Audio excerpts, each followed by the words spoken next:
Now, the fifth deadly sin of up your own jiu-jitsu. Ladies and gentlemen, welcome to another Bulletproof for BJJ podcast. The 5 deadly sins of BJJ failure. The 5 things you've got to stop doing to ensure your success. Now, people are always talking about what can I do to be more successful at BJJ? But actually, what you need to consider is there's certain things you need to stop doing to get better.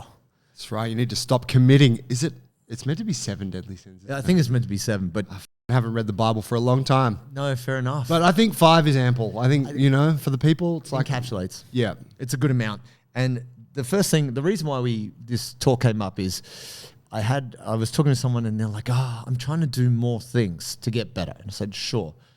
How about these other things? Are you also not doing X, Y, and Z? And they're like, oh yeah, I don't have time for that. And I'm like, well, there is, if you can get rid of these handbrakes, you'll make forward progression.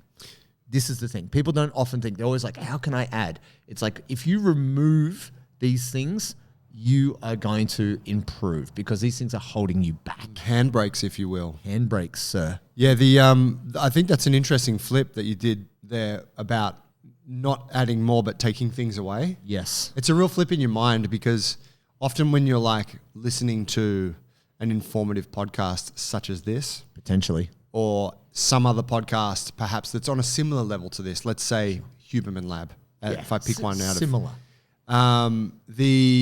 There's so much stuff you're like, I got to add that in. I got to get that supplement. I got to add that routine. Oh, yoga nidra. Shit, yeah, I need to make time for that.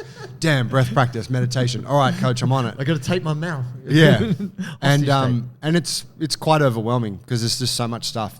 You can't do it all. It's too much. But if we take stuff away, that's like, whoa, that's refreshing. Yeah. That's actually maybe freeing up time. Yeah. That's freeing up bandwidth for better performance. That's it. And so the way that the way I try to look at this came from a discussion about inversion. So it was talking about business and people always like, what are the things that make businesses successful? You're not talking about inversion in a jiu-jitsu sense? No, I'm not talking about Kiss of the Dragon or Berrim Bolos, my friends. Crab ride? No, unfortunately not. No Levi Xanadu God stuff right here.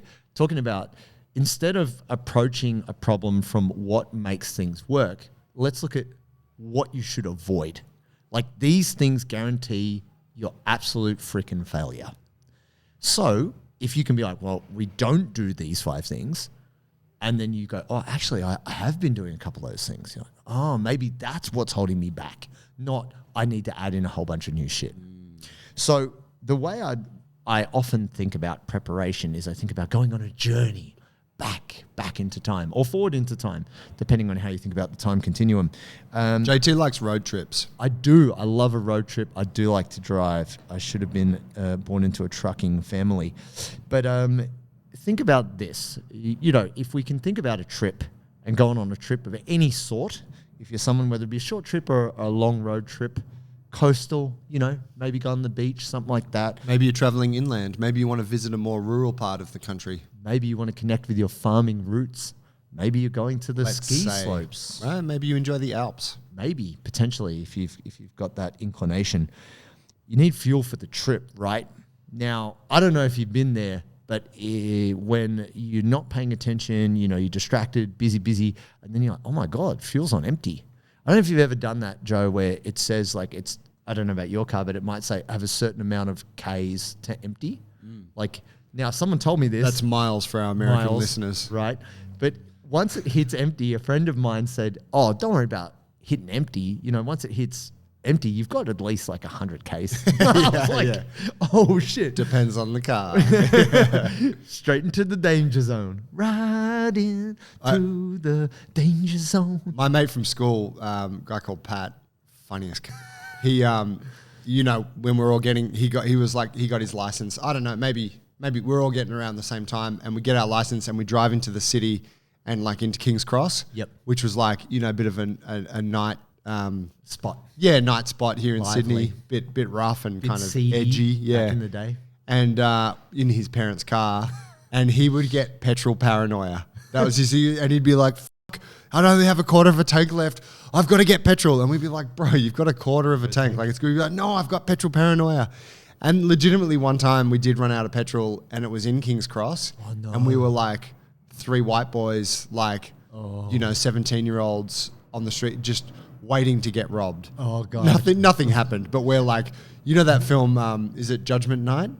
It's Dennis Leary and shit, where a bunch of guys are going to the ball game and then they get lost and they come off the highway at the wrong point and then they get ambushed by this gang, and that's the whole premise of the film. Okay. We're basically figuring that's what's going to happen to us. In the heart of King's Cross. But yeah, running out of petrol is absolutely a deadly sin. And the feeling of being not far from the gas station and having to then walk there, get the jerry can, fill that mother up, and then walk back to the car. You feel like an idiot. Yeah.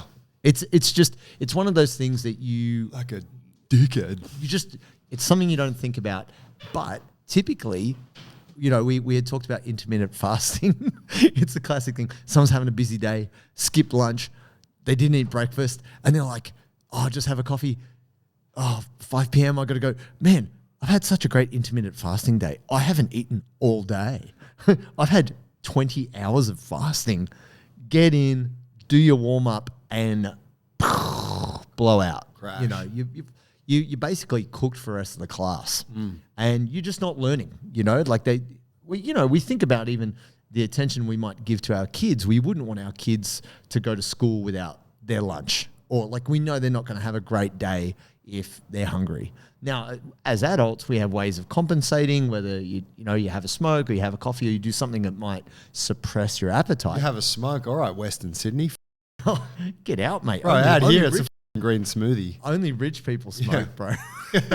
Here in Australia, God damn, it costs a lot of money. $60 a deck. It's crazy. Or you might vape. I don't know what you're into. But I'm just saying there's certain behaviors that can suppress your appetite. Yeah. Your young kid. Yeah, you can figure it out. Young kid isn't pumping a black coffee and a couple of seasons. Kindergarten's hard, eh? Yeah. No, it's not like that. We're not building them tough like we used to. No. Get them back in the coal mines. But so you got to have fuel. You got to fuel up. So in case anyone hadn't caught on, we're not actually teaching you how to prepare for a road trip. No.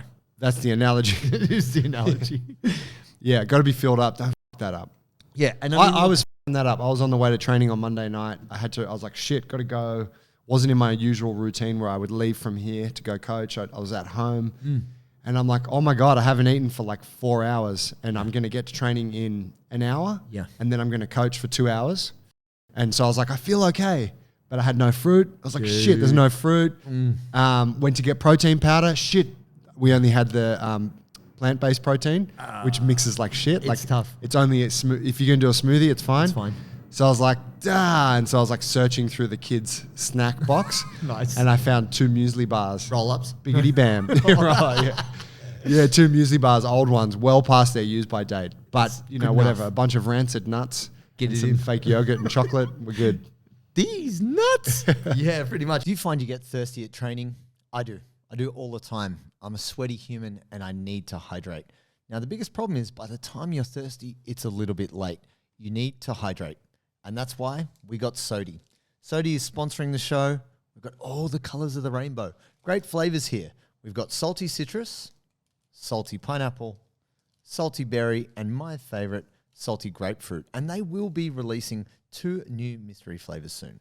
So why do we need this? It's going to prevent our muscle cramps. It's going to help our energy delivery. And it's also going to mean you're less tired, which is an advantage when you're training.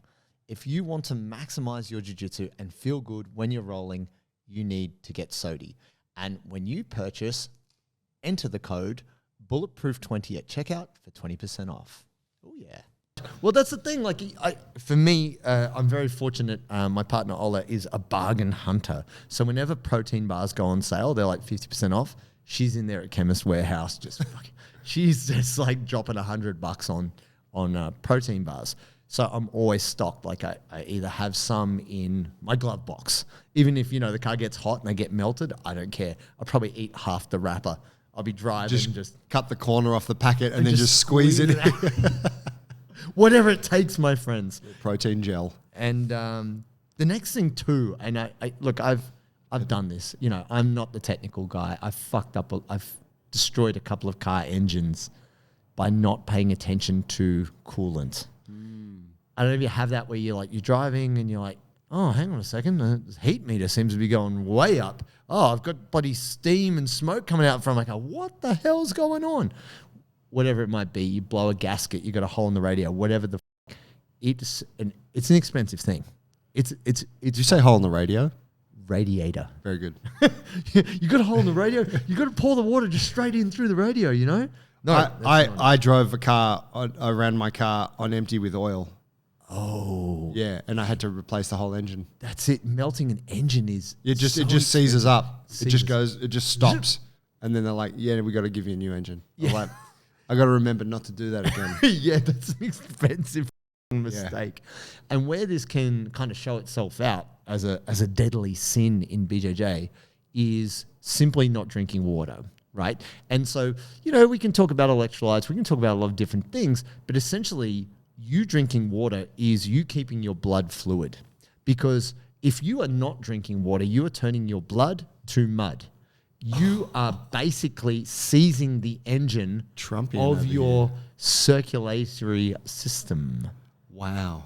There it is. Wow. Was that from a Trump speech or something? I don't know, maybe. Turning your blood to mud? Turning your blood to mud. I don't know.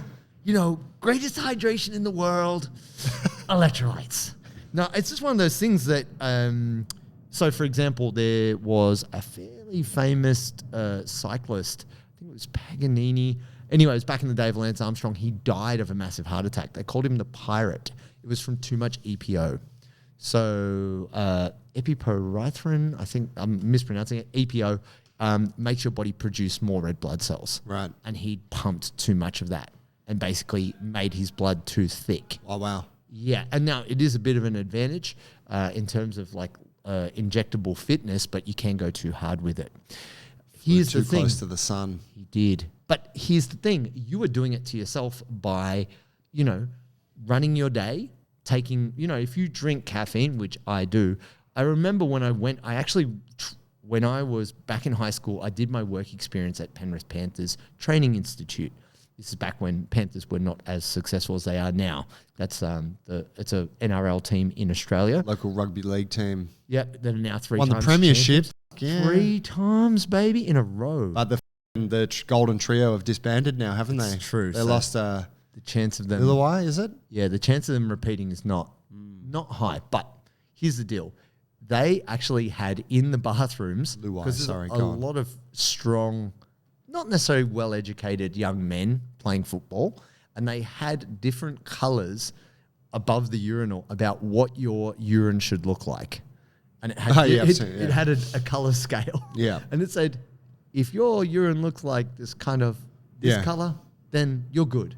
If you're here, that's not good. And if you're here, you're yeah. And I'm like, it all just put this impression in my mind. It was back when I was 15 doing work experience.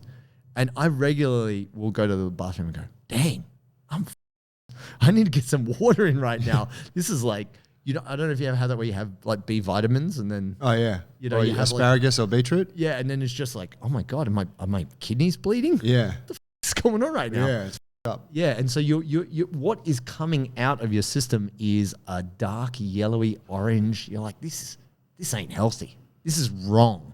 And that is your meter blowing up, telling you are dehydrated, you are going to be cooked, because you're going to get to training, you're going to forget your drink bottle, and you're going to get through the warm-up, and then steam is blowing out your ears, you seize the engine. Yeah, and even if you have like your water bottle and your electrolytes there at training with you, if you are showing up dehydrated, you can't really fix that like while you're training. No. Like it's better than not having that shit with you, but you really should be hydrated throughout the day in preparation for training.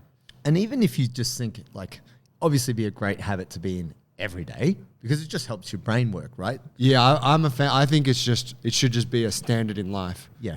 But if you're just coming into it early, like say you just don't hydrate on days you do BJJ, getting that liquid in prior, it makes a huge difference. Like the simplest way that I found for folks who are like, I feel like most people get it. They're like, yeah, I need to drink more water, but a lot of the time they just don't have the habit of doing it. Yes. particularly Europeans, I find. Okay. I think often because they don't deal with, depending on where in Europe, of course, but they don't, most Europeans don't deal with hectic summers like you have here. No. So like the cost of like hydration isn't as important as like here when it's 40 degrees in summer. Sure. But 2 glasses at breakfast, 2 glasses at lunch, 2 glasses at dinner. It's like, that's actually a really good Glasses start. of wine? Yeah, that's Speak to right. our Yeah. European cousins, Joe. Yeah, like boom, pump water, great. Yeah, like if at least you've got that, you're probably going to be okay. If you're the kind of person, you know, because you generally are having meals unless you're on that IF tip. And so if you just like habit stack, what's up, James, clear the water onto your meals, there you go. Thank you, Joe. And my advice would be to have that water before the meal, not after the meal, because it's actually getting it in your system, it's not going to dilute your digestive acids. So my advice, because I actually... But it can crush your appetite a little bit, can't it?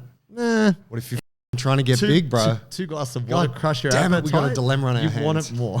Yeah. You want it more. You can't drink 2 glasses of water. Get the fuck out of here. No, water before the meal. Put it out there. Get that coolant. Now, also, the third deadly sin that is f***ing up your jiu-jitsu. Do you need the best inside information on Brazilian Jiu-Jitsu? I have the answer for you. It is Tap, Nap, and Snap, the Jiu-Jitsu newsletter. We have partnered with them to help you guys connect to the latest happenings, drama, gossips, and goings-on in the BJJ world. We even have our own little section dedicated to helping you move better for BJJ.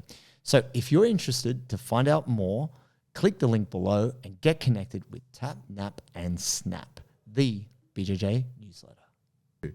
It's trying to go on this trip without a map. You don't know where the hell you're going. You know, we all got Google Maps on our phone, right?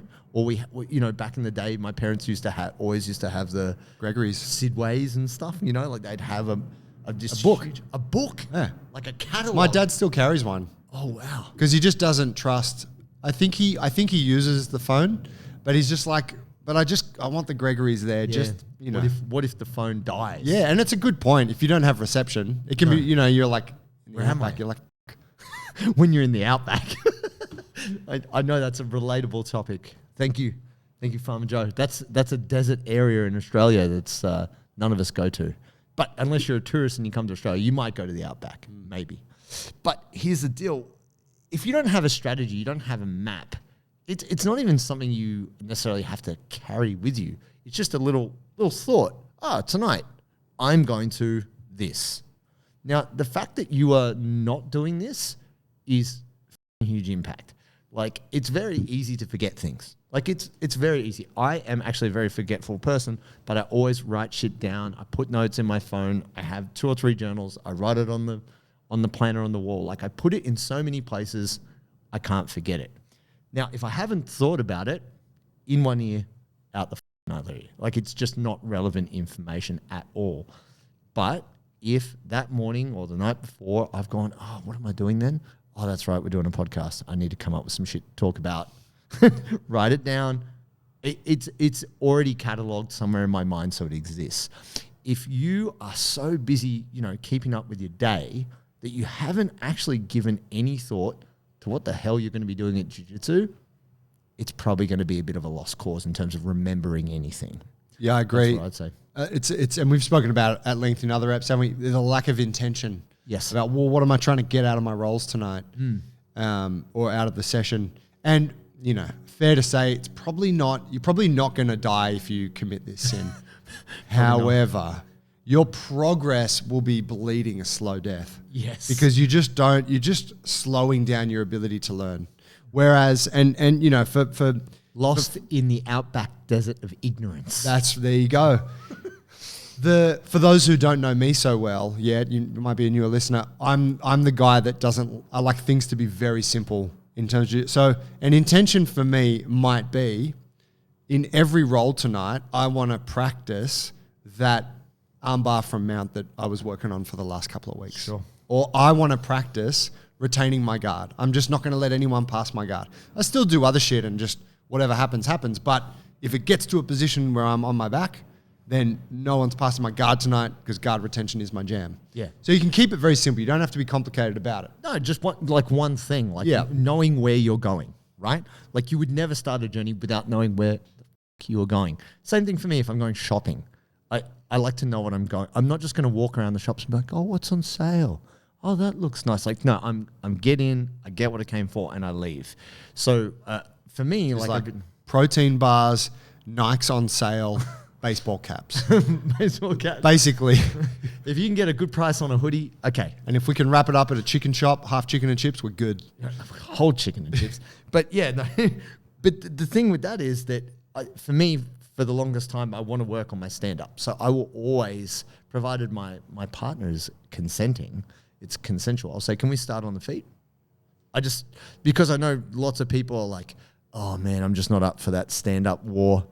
They'll be like, oh, I'll just start in my guard. You start on your, you know what I mean? But I'm like, no. Even if your training partner wants to play guard, all right, you pull guard then, or I'm going to go for the takedown because I want to work on my judo. I want to work on my wrestling. And I know a lot of gyms, when they say, oh, okay, it's free rolls, go for it. It's a form of discipline for me to force me to not be lazy with like just, starting on the ground. Yeah. That's just a basic way that I keep myself working on that thing. Yeah. Okay, you got to have that strategy, you got to have that map. But the fourth thing is... Fourth deadly sin. The fourth deadly sin. Not just a thing. No. Bro, this is life and death out here. You need to check the structural integrity of your vehicle. Oh, bro. Like you got flat tires, your suspension working. Got tread on those tires? You even got your mirrors work. Are the wheel nuts tight on the wheels? Do you have a fucking steering wheel? Yeah. Do you know how to use the gearbox? Mate, this is important. Actually, there's nothing funnier than seeing someone who doesn't drive a manual or doesn't drive stick trying to drive. Like someone who's driven an automatic car for a long time and maybe they learned it when they're a teenager, but they haven't done it. And you're like, oh, just how's the clutch going? Like you just... Where do you see that? Because I just don't see many manuals around anymore. Oh, no. I actually, it was actually a young person on their Ps, their provisional license. When you get off your learners, this is the first kind of license you get in Australia. And they were bunny hopping shit. I just did not have the dexterity on this. And there was like another person in the car just like, are we going to get somewhere today? And it's one of those things that if you, maybe you're not necessarily aware of it, or maybe you've come out and you're like, holy shit, I got a flat tire. And you got the little dinky shit wheelbarrow tire. Oh, the cheese cutter. And then you can feel like it says, do not go over. Don't exceed 80 Ks. Yeah. You're like, I'm taking this on the freeway. Let's go. Give it a try. It is such a bitch to, one, have a flat tire, and two, then have it to work with the dinky shitty tire, right? And this is... It's dangerous to drive with a car that doesn't have the wheel nut, like all that shit. You got to have the integrity of the car needs to be of a standard. Yeah. So I drive a terrible car, but it functions now because I spent a bunch of money on it. And there was a point in time when the turbo completely f***ed out on my car. It's got a turbo. It does have a turbo. It goes pretty hard for the first 10 seconds. Western Sydney's standard issue. Yeah. Gets me fast enough to lose my license. But I was trying to go up the mountain to visit my parents, and the turbo was f***ing out. And so there was like this, and then it would just lose power. And then it would like power up, and then it would go, and I'm like losing. I'm like, I don't know if I can pull over safely because I was in the middle lane. I don't know if I can accelerate up this mountain to just get the fuck out the way without a truck or something knocking into me. And that's the thing. If you don't have the structural integrity, you're a liability. Now, structural integrity, check. You need to be strong and mobile to make sure your shit works, right? And here's the thing. On a given day, your structural integrity might be better or worse. So let's just put it out there. Say it's the weekend. You've had a big weekend. You've done a bunch of stuff around the house. Maybe you helped a mate move house. Maybe you had to do some gardening. I don't know. It's been a big weekend. You might have had a bit of a party. You sunk 1,000 beers the night before. Yeah, and you wake up the next day. Punched on till 5 a.m. Like a champion. And then you're like, oh, bit stiff, hammies. Oh, why is my neck sore? It's kind of like waking up from jiu-jitsu. Oh, big night. Your structural integrity is off. But you go, nah, enough coffee and, Advil and painkillers. whoa, feel so much better. Your structural integrity is off. If you don't check it before you go anywhere, you're in trouble. And so that's where we bring in, say, doing that little bit of mobility, prior to class or earlier in the day is something that's going to let you know, hey man, you got your ankle's not 100% or maybe the knee's not great. And by ignoring this and not doing this, you're high risk of injury. Yeah, and I'm going to add, if you are just generally not in good shape, if you are weak in certain areas, or if you are tight and you're doing the jiu-jitsu thing regularly, you are you are more of a liability, right? So we don't know where the exact place you want to be is. We just want to know that you are doing what you can to maintain a decent level of strength and flexibility. And look, I'm not someone who's taking out an engine and putting in a new engine. I'm not someone who looks after their car that well. I do the bare minimum, people. Why? Because I spend too many hours in the gym working on the rig. I need to spend more time working on the car or learning about the car. But here's the deal. I give the car to trusted people to let me know how good or bad it is. And then when they tell me what to do, I do that shit. Hey man, you got to make sure you keep the oil topped up. All right, I'm going to do that. All right, hey man, you actually buy an extra tire, pay that money so you don't have the shitty cheese cutter tire. So when you change the tire, it's smooth as fuck. It's like, all right, I'll do that. I take people's advice who know better than me. And so what I do now is I do check the oil. I get the dipstick. I'm like, oh, check that shit out. All right, I feel like a man now. I know some shit. I will have a look at the coolant levels. Be like, seems okay. Got a bit of coolant in the boot. I do these things now because it's cost me so much money with the amount of mistakes I have made, and also the amount of inconvenience and pain it's put me in, the embarrassment for just being an absolute fucking noob around not looking after my shit. So with the structural integrity, my friends, we want to make sure that you are doing a bit of strength conditioning work, but also just checking in on the bod. And the way we would usually do that is by doing a bit of mobility on the reg. What say you, Joe? Yeah. Do weights, do strength training, mobility on the reg. Amazing. Do it. Ladies and gentlemen, if you want the best gear for BJJ, you need to go to pariathletics.com. These are our guys. They support the show. George, great guy, great creator, awesome colors, awesome styles, and also the best fit. It feels great. And that's the thing. It's not just that it looks good, it feels good. And the thing that for me, I love the most is I can wear the stuff at jiu-jitsu, but then also they've got that other side, the cool side where you can wear it off the mats. And they are our exclusive partner in apparel. If you want to get bulletproof gear, you've got to go to pariathletics.com. And when you buy anything at checkout, enter bulletproof20 for 20% off. Oh yeah. Now, the fifth deadly sin of f***ing up your own jiu-jitsu. This is probably cumulative of all these things, but it's the running late, it's the speeding. It is the lack of thought that fucks you up. And let me give you the analogy. Back in the days, I was very early, this back university/college days, I used to work this really shitty job offloading trucks at a transport company, large transport company. It started at 4:30 in the morning. I used to go there, punch out like 4.5, 5 hours work, and then drive to uni. Anyway, it paid very well, but I woke up late. It was cold. I had ski gloves on. I had a scarf in the car. I'm driving a Tarago. So this is like an old van. It's like one soccer mum car in the 80s. I'm driving it in like, I don't know, you got that long blonde hair, socks pulled up. I got my fucking beanie. I could, it didn't. I mean, what's great with modern cars is you put on the demister and it demiss. This didn't demiss. You had to just, you had to have a rag and wipe the window. So I'm caning it at like 4:15. I've got to be at work by 4:30, and I'm like absolutely fanging. And a cop had me on the sirens behind me, like lights. I couldn't even see any. And then like the guy pulled up beside me and was like, and I was like, oh shit. And I pulled over and he was like, we've been tailing you with the lights on for like 2 minutes. And I was like, oh, sorry. I said, like, I couldn't see. And I had my window down, like, look. And he's like, oh shit, You can't see in here, can you? And I was like, nah, man. He's like, why are you driving so? I'm like, I got to get to work for 4:30. And he's like, what are you doing? You're going to lose your license. You're on your provisional license. I'm like, I know, but I just didn't wake up and I got to go to uni and all this stuff. And he took pity on me. He's like, all right, look, we're only going to take 1 point off you. Like, we're only going to demote you 1 point, but you're still getting the full fine. So the fine was like $350. That negated my whole shift. Like, my shift, I probably only got $200. So what was the point of me speeding to get to work on time to then lose that money anyway, right? I completely f***ed myself up.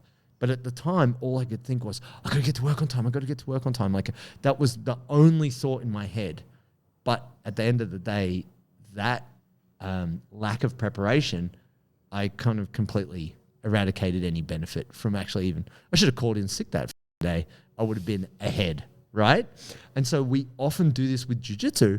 It's like, oh, I've just got to get there. You show up 20 minutes late, you don't warm up, you miss what's going on, your head is not in the game. And yeah, you did get there, so okay, pat on the back, but actually that session isn't going to help your jiu-jitsu. If anything, that lack of preparation might put you back because you might end up injured as a result of not doing anything right leading up to that. Yeah, I think like every now and again it might happen. Happens to me. But if you're doing that consistently, if you're like the person that's always just getting in on time or a couple of minutes late, and yeah, you find you're always kind of rushing to get there, that immediately kind of indicates, well, you're not preparing well with the other things, right? If you're rushing to get there, you probably are not hydrated either, right? You probably haven't managed yourself well throughout the day. You probably haven't had a snack in the last cut. Like, it's a cascade of stuff. Yeah, so it was funny. There was a comment on YouTube. I can't remember the handle. I'll have to go back and have a look. But Joe had said, you show up to class on time, or you show up 10 minutes early, and the guy's like, puts it in inverted commas, like, yeah, no way, bucko. It's just like, oh, damn. Some people like to show up late. Some people kind of, and they talk about purple belts skipping warm-up, right? Because it's like, oh, we know. Entitlement. We know better than that. And it's like, well, look, you can run your life how you want. That's cool. But jiu-jitsu is something we give a shit about. And the way you show that you give a shit is by, being on time or being there to set yourself up for success. Yeah. And that's really what we're talking about. We're trying to remove these handbrakes or these stumbling blocks so that if you come to class and you're fueled, you got plenty of coolant in the tank, you come with a plan, everything's working good, and you're there a bit early, it's going to be a great class. That's the holy quintrinity. Trinity but five, or however you work that out. It's gonna be magical, my friends. And ultimately, we want you to have that success in jiu-jitsu. So the first thing you can really do is stop fucking yourself up. So remove these things, banish these sins from your life, and you will have an entirely holy new experience. Salvation awaits you. Now, my friends, we love you. We appreciate you. You guys have got us over the line. You are great. You have given us 5-star ratings. You have liked. You have subscribed. And we want to thank you for that because you're awesome.